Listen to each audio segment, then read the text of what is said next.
गेलतो मडला गाडीचा पूजन करायला. तर नमस्कार बनशे आणि भाऊसा, स्वागत आहे तुमचं माझ्या डेली मिनी ब्लॉग चॅलेंजच्या डे 11 मध्ये. तर गाईज आजचा विषय असा असणार आहे का, कारण की आपण चाललो मडला चाललेलो गणपती बाप्पाच्या पाया पडायला, कारण की आज होती संकष्टी चतुर्थी आणि आपल्यासाठी एक स्पेशल दिवस. तो तुम्हाला नंतर सांगतो मी. आता वाजलेला 8:10 आणि आम्ही निघालो गाडी घेऊन मस्त की जायला. तर आज होता बायको जायचा प्लॅन, तर मी होतो रेडी ना आपली गाडी पण रेडी. तर या ना सांगतात चालला तर निघत नाही. तर तेवढं जेशी बॅग टाकली गाडी, कारण की जेचा होता कॉलेजचा पेपर, तो तिथनंच जाणार होता. सगळे सेमच कपडा घातलेलं, काय माहिती काय कसे काय यांना समजला. मी सफेद घालतो आणि आई पण घातला. ते सगळी सफेद बदका आम्ही निघालो जायला. टाकलं वाटण पेट्रोल, पोचलो डायरेक्ट मडला. तर इथेशी डायरेक्ट गाडी आम्ही वरतीच घेऊन गेलतो, कारण की आपल्या गाडीचा पूजन करायचं होता म्हणून.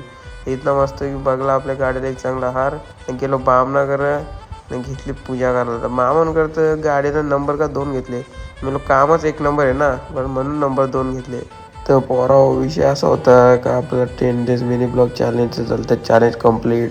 तर त्याचा चॅलेंज वाढवासाठी, म्हणजे एकांकाचा अपग्रेड करायसाठी आम्ही गेलो मडला. म्हणजे आता होतं 10चं डायरेक्ट 100. झाली आपल्या गाडीची पूजा.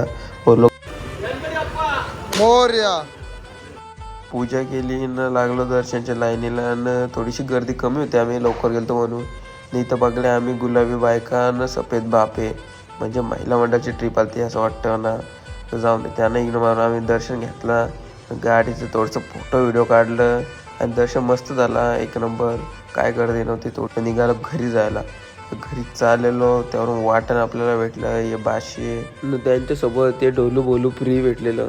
ते जाताना गाडी होती, गाडी भाई असती चालू बोलतं हार बघ. मी पण बोलतं, मी बोललो भाई 20ची स्पीड आहे. 1 वाजलेला ना घरी पोचलो नाही, इथे जेवायला ना केला ब्लॉगचा एंड.